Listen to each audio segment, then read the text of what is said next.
Hello friends, आज हमारा issue and redemption of debenture का लेक्चर नंबर 3 स्टार्ट हो रहा है। आज से हम थोड़ी प्रैक्टिकल्स के बारे में भी पढ़ना शुरू करेंगे। इसमें हमने ऋण पत्रों का अर्थ, उसकी विशेषता तथा अंश तथा ऋण पत्रों में अंतर और बॉन्ड क्या होते हैं, इनके बारे में पिछले लेक्चर में पढ़ लिया है। अब हमारा जो अगला टॉपिक स्टार्ट हो रहा है वो है ऋण पत्रों का। अब हम लोग क्या कर रहे हैं, निर्गमन कर रहे हैं। तो यहाँ पे जो हम लोग डिस्कस कर रहे हैं ये क्या कह रहे हैं कि ऋण पत्रों का नकद के अतिरिक्त प्रतिफल के रूप में निर्गमन, यानी कि इसका कहने का मतलब है कि यहाँ पे अपन जो ऋण पत्र जारी कर रहे हैं वो क्या है, नकद के अतिरिक्त है। यानी कि अपन ऋण पत्र जारी करेंगे और उसमें हमको कैश प्राप्त नहीं होगा, उसके लिए हम लोग क्या कर रहे हैं, डिबेंचर इश्यू कर रहे हैं। Issue of debenture for consideration other than cash, यानी कि आप डिबेंचर जारी तो कर रहे हो मगर आपको कैश प्राप्त नहीं होगा। ठीक है, चलिए देखते हैं इसमें क्या क्या कह रहा है ये। सबसे पहली बात ये कह रहा है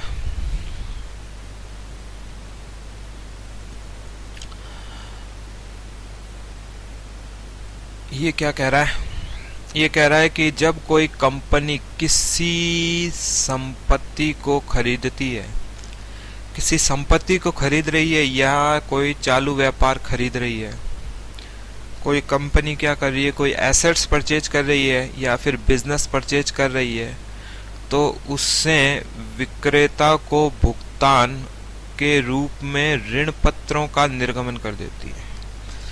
तो यहाँ पे देखो क्या हो रहा है कि ये कहना चाह रहे हैं कि भैया कंपनी क्या कर रही है, कोई एसेट्स या फिर कोई बिजनेस खरीद रही है। कंपनी क्या कर रही है, कोई एसेट्स या फिर कोई किसी का चालू व्यापार परचेज कर रही है। तो जब भी आप कुछ खरीदोगे या किसी का चालू व्यापार खरीदोगे तो आपको पैसा देना पड़ेगा, मगर यहाँ पे क्या कर रही है, जो विक्रेता है यानी कि जिससे हम लोग खरीद रहे हैं उसको पैसा ना देके उसको क्या पकड़ा रही है, ऋण पत्र पकड़ा रही है। ऐसे ऋण पत्रों का निर्गमन नकद के अतिरिक्त प्रतिफल के रूप में माना जाता है। हाँ, अब पैसा तो हम दे नहीं रहे तो दिखती बात है, उनको पैसों के बदले में क्या दे रहे हो आप, ऋण पत्र दे रहे हो। तो ये जो निर्गमन हुआ है ऋण पत्रों का, ये क्या कहलाएगा, नकद के अतिरिक्त प्रतिफल वाला निर्गमन कहलाएगा। कभी कभी ऐसे भुगतान में क्या हो जाता है, आंशिक रूप से नकद, आंशिक रूप से अंश या ऋण पत्रों के रूप में भी किया जा सकता है। कभी कभी ये एक अलग चीज आ जाती है, क्या करते हैं कि वो जो विक्रेता होता है वो हमें कहता है कि नहीं भैया मैं सारी अमाउंट के डिबेंचर नहीं लूंगा, पूरे के पूरे पैसों के बदले में मैं ऋण पत्र नहीं लूंगा। वो कहेगा मुझे ऐसे करो, कुछ तो कैश पकड़ा दो आप, यानी कि आंशिक रूप से नकद, थोड़ा बहुत तो आप कैश दे दो, थोड़े बहुत मुझे आप क्या करो, शेयर पकड़ा दो, ठीक है, और थोड़े बहुत आप मुझे क्या करो, ऋण पत्र पकड़ा दो। तो विक्रेता इस तरह की बात भी कर सकता है। तो कंपनी कहती है ठीक है भैया, जैसा तू कहे वैसे काम कर लेते हैं। तो कंपनी उसको थोड़ा बहुत कैश दे देगी, थोड़े बहुत शेयर्स दे देगी और थोड़े बहुत डिबेंचर दे देगी। फिर आगे क्या कह रहा है, यदि भुगतान ऋण पत्रों के रूप में किया जाता है तो निम्न प्रविष्टियां होंगी। यानी कि अब जो भुगतान हम लोग कर रहे हैं वो उसको क्या कर रहे हैं, एसेट्स परचेज या बिजनेस परचेज कर रहे हैं और उसके बदले में हम लोग उसको क्या पकड़ा रहे हैं, उसको हम लोग डिबेंचर पकड़ा रहे हैं। तो उसकी जनरल एंट्रियों का क्या क्या ट्रीटमेंट करेंगे, चलिए देखते हैं क्या क्या ट्रीटमेंट है। सबसे पहले तो इन्होंने कहा है कि संपत्ति क्रय करने पर, यानी कि हम लोग यहाँ पे क्या कर रहे हैं, कोई संपत्ति, इन्होंने दो बातें बताई थी कि आप या तो कोई संपत्ति खरीदोगे या फिर आप कोई व्यापार को परचेज करोगे। तो यहाँ पे हम लोग संपत्ति खरीदने के ऊपर डिस्कशन कर रहे हैं। तो जब आप संपत्ति खरीदोगे, सबसे पहली जो आपकी एंट्री होगी वो संपत्ति खरीदने की होगी। तो उसकी एंट्री बन जाएगी आपकी assets account debit to vendor account, narration हो जाएगी बीइंग एसेट्स परचेज्ड। वेंडर कौन होता है? विक्रेता, जिससे हम लोग वह संपत्ति खरीद रहे हैं। तो ये तो हो गई आपकी संपत्ति खरीदने की एंट्री। तो सबसे पहला काम आपको क्या करना पड़ेगा? आपको संपत्ति खरीदनी पड़ेगी। तो ये एंट्री हमने करी है सिर्फ संपत्ति खरीदने की। अब संपत्ति खरीदने के बाद में अगला कार्यक्रम क्या होगा कि अब वो भैया उसको ऋण पत्र देंगे। तो ऋण पत्रों का निर्गमन, अब हम लोग क्या कर रहे हैं? ऋण पत्रों का निर्गमन कर रहे हैं। क्यों कर रहे हैं? क्योंकि हमने उससे संपत्ति खरीद ली है। जिस प्रकार शेयर्स को हम लोग जारी करते थे, कंपनी के चैप्टर में हमने पढ़ा था कि सम मूल्य पर और प्रीमियम को, अंशों को आप क्या कर सकते हो? सम मूल्य पर या प्रीमियम पर ही जारी कर सकते हो, बट्टे पर आप जारी नहीं कर सकते। मगर ऋण पत्र की खासियत ये होती है कि उसको आप क्या कर सकते हो? सम मूल्य पर भी जारी कर सकते हो, प्रीमियम पर भी जारी कर सकते हो और बट्टे पर भी जारी कर सकते हो। ये हमने सम मूल्य और ऋण पत्र अंश और ऋण पत्रों के अंतर के अंदर पढ़ लिया था। अब हम लोग क्या कर रहे हैं? उनको डिबेंचर दे रहे हैं।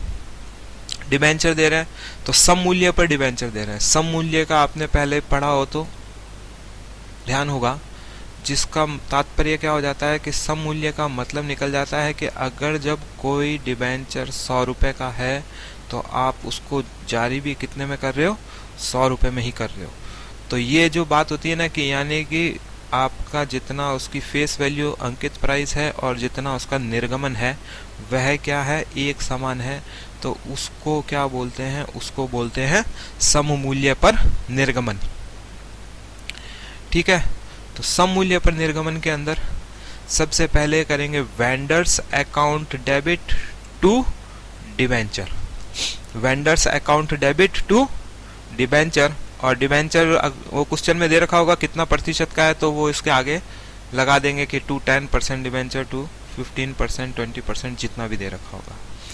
एंट्री क्या है? सिंपल एंट्री है vendors account debit to debenture. Narration हो जाएगी being debenture issued at par, यानी कि पार के ऊपर हमने डिबेंचर जारी किया है। देखो जब हमने एसेट्स परचेज करी थी तो उस समय हमने क्या किया था? वेंडर्स को हम लोगों ने यहाँ पे क्रेडिट किया था। ठीक है ना। तो वेंडर्स हमारा क्या बन गया था? क्रेडिटर बन गया था, क्योंकि वो हमसे पैसे मांगता था। और उसको फिर बाद में जब हम लोग डिबेंचर पकड़ा रहे हैं ना, तो उसको हमने क्या कर दिया? डेबिट करके उसके बैलेंस को खत्म कर दिया। तो अगर जब आप इन दोनों एंट्रियों का इफेक्ट देखोगे तो वेंडर्स देखो क्या हो रहा है? यहाँ पे क्रेडिट हो रहा है और यहाँ पे वेंडर्स क्या हो रहा है? यहाँ पे वेंडर्स डेबिट हो रहा है। तो ये तो आपस में कट जाता है। तो नेट जो बचता है वो क्या बचता है? Assets to debenture. तो यानी कि एसेट्स आई और डिबेंचर गई। ठीक है। अब हमारा क्या है? अगला हम लोग जो डिबेंचर जारी कर रहे हैं वो किस पे जारी कर रहे हैं? वो जारी कर रहे हैं हम लोग प्रीमियम पे। प्रीमियम पे जारी करने का मतलब हो जाता है कि उसका अंकित प्राइस यानी कि फेस वैल्यू 100 रुपये है, मगर उसको हम लोग क्या कर रहे हैं? 100 रुपये से ज़्यादा के मूल्य पर जारी कर रहे हैं। यानी कि अंकित मूल्य तो 100 रुपये है, मगर जारी कितने में कर रहे हैं? 110 में, 120 में, कितने में भी, है ना। तो यानी कि अंकित मूल्य से ज़्यादा पर जारी किए जाते हैं। तो इस प्रकार के निर्गमन को क्या कहते हैं? प्रीमियम पर निर्गमन कहते हैं। ठीक है। तो प्रीमियम पर निर्गमन कहते हैं। तो ये हमारे लिए कैपिटल इनकम हो जाती है। ठीक है। चलिए एंट्री देखते हैं क्या कर रहा है। सिंपल वही देखो, हमेशा वेंडर्स अकाउंट एंट्री क्या हो जाएगी इसकी? Vendors account debit to debenture. ये एंट्री देखो पहले भी हमने करी थी जब सब मूल्य पर दिया था। तो vendors account debit to debenture. अब यहाँ पे हमने एक्स्ट्रा वर्क क्या किया? एक्स्ट्रा हमने किया है कि ये जो 10 रुपये जो इसको हमने एक्स्ट्रा दिए ना, ये चीज़ एक्स्ट्रा है, जिसको हम लोग किस नाम से बताएंगे? To security premium reserve account. बस इतना सा बदलाव है एंट्री के अंदर। मेन एंट्री तो आपको क्या? Vendor account debit to debenture याद रखनी है। बाद में अगर जो प्रीमियम बोल देता है तो प्रीमियम को आपको क्या कर देना है? क्रेडिट कर देना है to security premium reserve. Narration क्या हो जाएगी? Being debenture issued at premium. ठीक है। नरेशन में भी ज़्यादा कोई दिक्कत है नहीं। बीइंग डिबेंचर इश्यूड तो सेम है, एट प्रीमियम, एट डिस्काउंट और एट पार आपको एक्स्ट्रा लगाना पड़ेगा। ठीक है। ये हो गया हमारा प्रीमियम के ऊपर जारी। प्रीमियम के ऊपर जारी होने के बाद में अब हम अपना अगला देखते हैं कि अब हम लोग जो डिबेंचर जारी कर रहे हैं वो किस पे कर रहे हैं, बट्टे पर कर रहे हैं। अंशों को तो हम लोग बट्टे पर जारी नहीं कर सकते, मगर डिबेंचर को तो बट्टे पर जारी कर सकते हैं। बट्टे पर जारी करने का मतलब है कि किसी डिबेंचर्स का अंकित मूल्य या फेस वैल्यू जैसे कि 100 रुपये है, मगर हमने उसको जारी कितने में किया है, 90 रुपये में। तो ये चीज़ क्या कहलाती है, ये कहलाती है कि बट्टे पर जारी करना। यहाँ पे हम लोग क्या किया था, याद हो रहा हो तो हमने एक एसेट्स परचेज करी थी और इस एसेट्स के बदले में हम उस अगले वेंडर को क्या दे रहे हैं, डिबेंचर दे रहे हैं। और यहाँ पे हम लोग डिस्कस कर रहे हैं कि उसको डिस्काउंट पे डिबेंचर दे रहे हैं। तो जब प्रीमियम पे हमने जब जारी किया था तो तुम लोग अपन ने देखा था कि भैया प्रीमियम को हमने क्रेडिट किया था क्योंकि ये हमारे लिए कैपिटल प्रॉफिट हो रहा था। अब की बार ये हमारे लिए क्या है, कैपिटल लॉस है। तो डिस्काउंट को अपन क्या कर देंगे, अपन डिस्काउंट को कर देंगे भाई साहब debit. Vendor account debit to debenture, ये फिक्स रहता है, सब कॉमन चल रहा है। Vendor account debit to debenture ये कॉमन चल रहा है। नया क्या आता है, जब प्रीमियम आता है तो टू सिक्योरिटी प्रीमियम रिजर्व लिख देंगे। यहाँ पे क्या आया, डिस्काउंट आया, तो discount on issue of debenture account debit, ये एक एक्स्ट्रा डिस्काउंट को डेबिट कर देंगे। तो फिर से देखते हैं एंट्री क्या है, vendors account debit discount on issue of debenture account debit to debenture. Narration क्या बनेगी, सिंपल सी, being debenture issued at discount. ये हम लोग ने डिस्कस कर लिया क्या, संपत्ति खरीदने पर हम लोगों क्या क्या ट्रीटमेंट करेंगे। तो यहाँ पे देखो अब हमें 2 एंट्रियां पास करनी होगी। आमतौर पर क्या होगा, सबसे पहले जब आप संपत्ति खरीदोगे तो उसकी एंट्री होगी, उसकी सबसे पहली एंट्री जो होगी वो किसकी होगी, संपत्ति खरीदने की एंट्री होगी। तो ये assets account debit to vendor ये एंट्री होगी। उसके बाद में वो हमें क्वेश्चन में बताएगा कि भैया हमने क्या क्या करना है, कि आपने जो लिया है वो किस पे लिया है। या तो आपने किस पे लिया होगा, सम मूल्य पर लिया होगा, तो या तो ये वाली एंट्री करोगे, या फिर आप क्या करोगे, प्रीमियम पे होगा तो ये वाली एंट्री होगी, या फिर ये होगी। इन तीनों में से कोई एक एंट्री पास होगी, जैसा क्वेश्चन में हमें बताया जाएगा उसके हिसाब से हम लोग कर लेंगे। ठीक है, अब आगे बढ़ते हैं, देखते हैं क्या कह रहा है। अब हम लोग ने कहा था कि हम लोग ऋण पत्र जारी कर रहे हैं नकद के अतिरिक्त, और उसमें 2 बातें बताई गई थी कि या तो आप कोई संपत्ति खरीदते हो और उसके बदले में ऋण पत्र जारी कर लेते हो, या फिर आप क्या करते हो, कोई आप व्यापार खरीदते हो तो उसके बदले में आप क्या करते हो, ऋण पत्र जारी कर रहे हो। तो यहाँ पे अब हम लोग पढ़ेंगे व्यापार करने पर। यहाँ पे हम लोग क्या कर रहे हैं, पूरा का पूरा उसका व्यापार खरीद रहे हैं। अब व्यापार खरीद रहे हैं और उसको उसके बदले में क्या दे रहे हैं, उसको डिबेंचर पकड़ा रहे हैं। क्या कह रहा है ये, कई बार कुछ कंपनियां दूसरी कंपनियों से परिसंपत्तियों को खरीदने के साथ साथ उनकी देनदारियों को भी हाथ में ले लेती हैं। ये क्या कह रहा है कि जब अपन क्या एक कंपनी है वो दूसरी कंपनी की क्या कर रही है, संपत्ति खरीद रही है, एसेट्स भी खरीद रही है और साथ साथ में उसकी देनदारियां भी खरीद रही है। देनदारियों का मतलब उसकी लाइबिलिटीज को भी ले रही है। ऐसा प्राय तब होता है जब दूसरी कंपनी का पूरा व्यवसाय खरीद लिया जाता है। यानी कि ऐसा कब होगा, जब आप किसी दूसरी कंपनी को खरीद रहे हो, यानी कि उसके पूरे व्यवसाय को खरीद रहे हो, तो हमेशा ध्यान रखना जब आप किसी दूसरी कंपनी के व्यवसाय को खरीदोगे तो यहाँ पे आपके पास एसेट्स के साथ साथ क्या आएगी, उस कंपनी की लाइबिलिटीज भी साथ में आएगी। तो अब हमारे पास देखो, हमने जब संपत्ति खरीदी थी तो सिर्फ हमारे पास एसेट्स ही आ रही थी, मगर अब हमारे पास क्या है, लाइबिलिटी भी आ रही है। ठीक है भैया, आने दो, कोई दिक्कत नहीं है। ऐसी स्थिति में खरीद क्रय प्रतिफल निवल परिसंपत्तियां माइनस देनदार के मूल्य के समान ही होती है।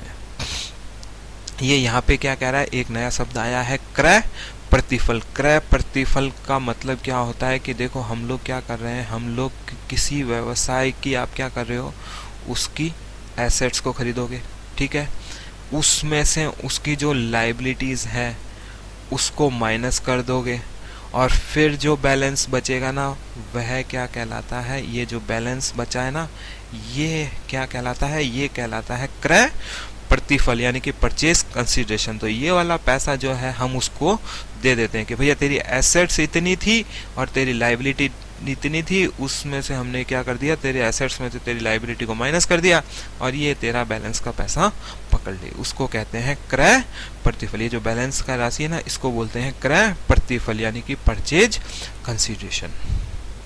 आगे क्या कह रहा है? यदि संपूर्ण प्रतिफल राशि का भुगतान ऋण पत्र में निर्गमन से किया जाता है तो प्रविष्टि निम्न प्रकार से होगी। अब देखो हम लोग यहाँ पे ऋण पत्र जारी कर रहे हैं। अब यहाँ पे हमने उसका बिजनेस परचेज कर लिया, यानी कि हमने क्या किया, हमने भाई साहब उसकी एसेट्स को ले लिया, उसकी लाइबिलिटी को भी लिया है। तो हमने कहा कि भैया ये तेरी इतनी एसेट्स बनती है, इतनी लाइबिलिटी बनती है, उसमें से माइनस करके ये तेरा बैलेंस बनता है जिसको क्रय प्रतिफल बोलते हैं। और हमने कहा कि ये अपना बैलेंस तू पकड़। अब हम लोग इसकी करेंगे जनरल एंट्री। तो भैया एसेट्स आ रही है अपने व्यवसाय में, तो sundry assets account debit, some assets को क्या कर देंगे, डेबिट कर देंगे।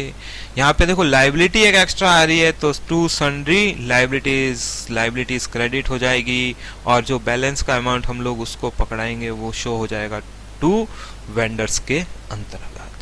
नरेशन बन जाएगी बीइंग बिजनेस परचेज। यहाँ पे हमने क्या किया है, बिजनेस परचेज किया है। देखो पहले हमने क्या किया थी, संपत्ति क्रय की थी, तो भी हमारी सिंपल एंट्री थी, उसमें हमारी एंट्री थी assets account debit to vendor. यहाँ पे क्या हो रहा है, बिजनेस खरीद रहे हैं तो भैया एसेट्स तो आएगी, साथ में लाइबिलिटी आ रही है तो उसको क्रेडिट कर दो और टू वेंडर बैलेंस वाला अमाउंट। तो हमारी जनरल एंट्री क्या हो गई, sundry assets account debit to sundry liabilities और टू वेंडर, ठीक है। और नरेशन बन गई बीइंग बिजनेस परचेज। ये हमारा सिंपल सा मामला हो गया व्यापार क्रय करने पर। ये व्यापार क्रय करने की हमने जनरल एंट्री पास कर दी। अब क्या होगा, अब यहाँ पे देखो कुछ नोट लगाया गया है, कुछ स्पेशल जानकारी देना चाह रहा है ये। चल देखते हैं क्या कह रहा है ये। इसने 2 नोट दिए हैं हमें, चलिए देखते हैं क्या कह रहा है 2 नोट्स में।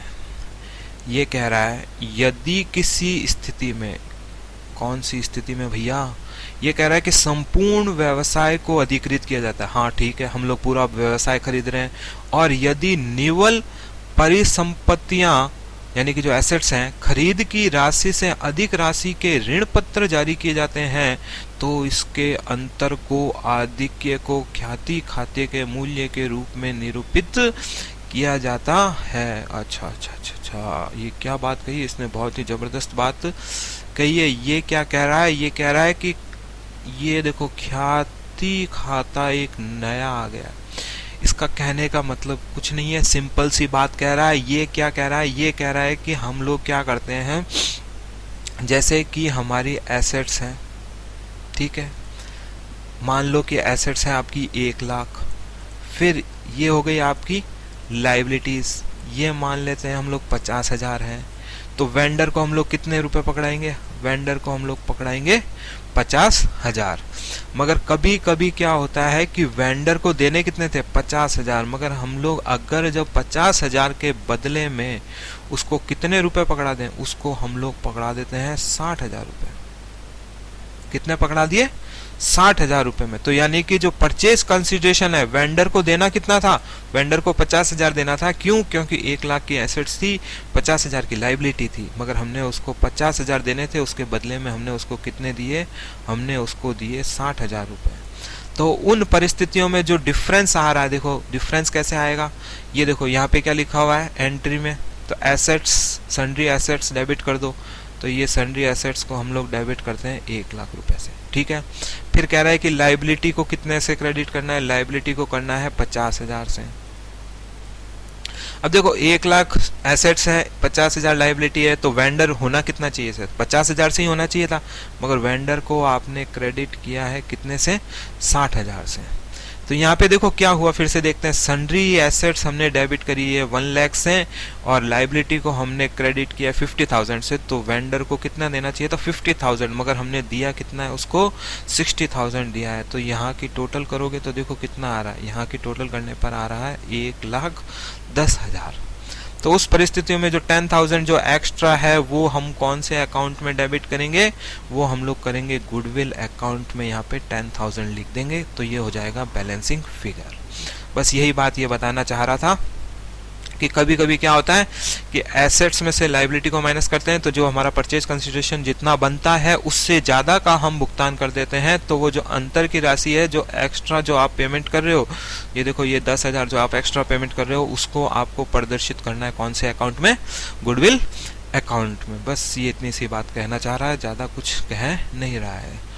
तो अभी इसको एक बार इसकी एंट्री देख लेते हैं, सिंपल पुरानी वाली एंट्री है, बस डेबिट का बैलेंस ज़्यादा हो गया है, इसलिए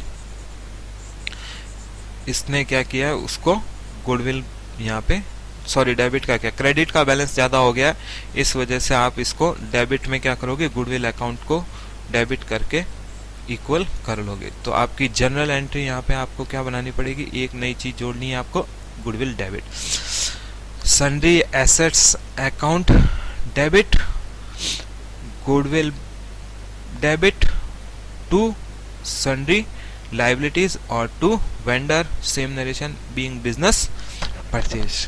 ठीक है, ये तो हो गया पहला नोट क्लियर हमारा। अगला नोट क्या कह रहा है, अगला नोट कह रहा है कि यदि इसका उल्टा होता है साहब, इसका उल्टा का मतलब क्या हुआ साहब, जहां ऋण पत्रों का मूल्य ली गई निवल परिसंपत्तियों के मूल्य से कम होता है, तो वहां इस अंतर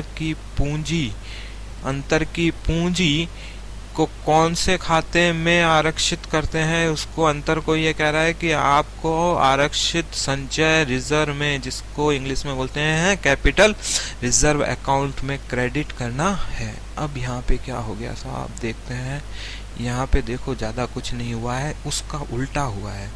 उल्टे का मतलब क्या है कि जैसे कि आपकी एसेट्स तो देखो कितनी हो गई है, एसेट्स हैं आपकी 1 लाख रुपए, ठीक है। अब बात आती है आपकी लाइबिलिटीज़, ठीक है, लाइबिलिटीज़ आपकी हो गई है 50,000 रुपये, तो पीछे बैलेंस कितना बचा, बैलेंस आपके बचेगा 50,000 रुपये, यानी कि जो वेंडर्स है जिसका हम लोग बिजनेस खरीद रहे हैं उसको देना कितना है, 50,000 रुपये देना है। मगर हम भी बहुत होशियार हैं, अब की बार हम होशियार हो गए हैं, हमने उसको कितने रुपए दे दिए, हमने उसको 40,000 रुपये ही दिए हैं। तो ये पीछे जो हमें 10,000 का मुनाफा हुआ है उसको आप कहाँ प्रदर्शित करेंगे, उसको हम लोग प्रदर्शित करेंगे कैपिटल रिजर्व अकाउंट के अंदर, ठीक है, उसको हम लोग कैपिटल रिजर्व अकाउंट में प्रदर्शित करेंगे। एक बार जनरल एंट्री देख लेते हैं क्या कह रहा है। जनरल एंट्री में कह रहा है sundry assets account debit to sundry liabilities और टू वेंडर और टू कैपिटल रिजर्व, और नरेशन क्या बन जाएगी, बीइंग बिजनेस परचेज्ड, ठीक है। ये इसने एंट्री बताई है। अब जरा अमाउंट देख लेते हैं इसी को। हमने देखो क्या बताया, हमने कहा था एसेट्स कितने की है, 1 लाख रुपए की, ये ले भैया 1 लाख की एसेट्स ले ले। फिर हमने कहा था लाइबिलिटी कितने की है, इन्होंने कहा लाइबिलिटी 50,000 की है, तो ये ले भैया 50,000। अब देखो 1 लाख की एसेट्स है, 50,000 लाइबिलिटी है, तो वेंडर को देना कितना है, सर वेंडर को तो 50,000 देना चाहिए था हिसाब से, मगर हमने उसको दिया कितना, हमने उसको दिया 40,000, तो टू वेंडर में कितना आ गया 40,000। तो पीछे कहाँ का बैलेंस देखो, यहाँ का बैलेंस कितना हो रहा है 1 लाख, और यहाँ का बैलेंस कितना हो रहा है 90,000, तो क्रेडिट में बैलेंस कम पड़ेगा। तो ये हमने कहाँ प्रदर्शित किया, टू कैपिटल रिजर्व के अंदर हमने 10,000 को शो कर दिया। आ गई बात समझ में। ये 2 नोट सीखे थे। कभी कभी क्या हो जाता है, मामला बराबर नहीं होता, मामला गड़बड़ हो जाता है। तो भैया अगर जब आप उसको एक्स्ट्रा पेमेंट कर रहे हो तो फिर तो हमें गुडविल को डेबिट करना पड़ेगा, और अगर जब हम लोग कभी कभी होशियार ज़्यादा हो जाते हैं तो हम उसको कम पेमेंट करते हैं तो हमें मुनाफा हो जाएगा, तो उसको हम लोग प्रदर्शित करेंगे कैपिटल रिजर्व में, ठीक है। ये 2 नोट पढ़ लिए हम लोगों ने। ये तो हमने क्या किया, उसका व्यवसाय खरीद लिया और मामला सेट कर दिया। अब क्या करेंगे, अब हमने व्यवसाय तो ले लिया, मगर अब वो कह रहा है कि भैया तुमने जैसे तैसे मेरा व्यवसाय तो ले लिया है, अब मुझे ऋण पत्र भी दे दो। तो हमने कहा ठीक है भैया। अब हम लोग क्या कर रहे हैं, ऋण पत्रों का निर्गमन कर रहे हैं। अब ऋण पत्रों का जब भी निर्गमन कर रहे हैं तो वही सेम एंट्री जो आपने क्या कहते हैं संपत्ति खरीदते वक्त सीखी थी वही एंट्रियां हैं, कुछ नया नहीं है इसमें। वही ऋण पत्रों को आप 3 तरह से निर्गमित कर सकते हो, सम मूल्य पर, प्रीमियम पर या फिर बट्टे पर। भैया इच्छा हो जिस पे जारी कर लो। तो सम मूल्य पर जब जारी करते हैं तो पहली एंट्री होती है simple, vendors account debit to debenture being debenture issued at par. Premium पे जारी कर रहे हैं तो कुछ दिमाग नहीं लगाना, vendors account debit to debenture ये फिक्स्ड है, प्रीमियम को हमेशा क्रेडिट करते हैं, तो to security premium reserve account ये एक एक्स्ट्रा क्रेडिट हो गया। नरेशन बन जाएगी being debenture issued at premium. बट्टे पर जारी कर रहे हो तो भैया नुकसान होगा तो डिस्काउंट को आपको डेबिट करना पड़ेगा। फिक्स एंट्री देखो, vendor account debit to debenture account ये तो फिक्स रहता है। एक्स्ट्रा बट्टे पे जारी कर रहे हो तो discount on issue of debenture account debit ये एक एक्स्ट्रा जुड़ गया। नरेशन क्या बन जाएगी, being debenture issued at discount, यानी कि डिबेंचर को आपने डिस्काउंट पे जारी कर दिया। ये एक हमारे पास फॉर्मूला है। ये फॉर्मूला किस लिए निकाला गया है, क्या ये कह रहा है, ये कह रहा है भैया ऋण पत्रों की संख्या, नंबर ऑफ डिबेंचर। कभी कभी क्वेश्चनों में कितने डिबेंचर आप जारी कर रहे हो इसकी हमें जानकारी नहीं होती है। क्वेश्चन में तो वो कह देता है कि हम वेंडर्स को इतने रुपए दे रहे हैं, इस तरह से हमें ऋण पत्रों की जानकारी नहीं होती कि कितनी संख्या के ऋण पत्र हैं। तो उसके लिए कुछ ज़्यादा नहीं करना है, विक्रेता को दे रेसी यानी कि वेंडर को आप कितने रुपए पकड़ा रहे हो जिसको बोलते हैं परचेज कंसीडरेशन, उसको ऊपर लिख लेंगे अपॉन ऋण पत्रों का निर्गमित मूल्य। ऋण पत्रों का निर्गमित मूल्य यानी कि आप किसी को वेंडर्स को कितने रुपए दे रहे हो।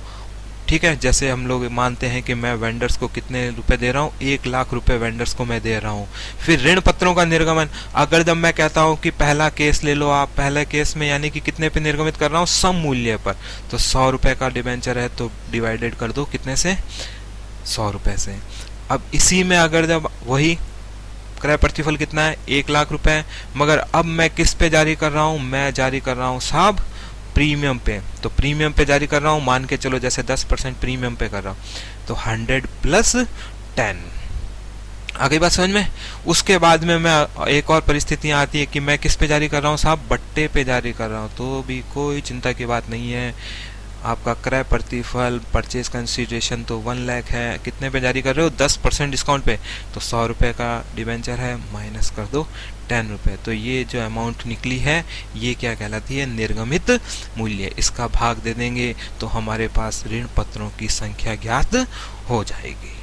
ठीक है, ये हम लोगों ने इसकी थ्योरी और इसकी जो जनरल एंट्री होती है उसके बारे में डिस्कशन कर लिया है। नेक्स्ट लेक्चर में हम कुछ इसके सवालों को सॉल्व करेंगे और उसके बाद में ये हमारा टॉपिक अच्छे से क्लियर हो जाएगा। Thank you very much.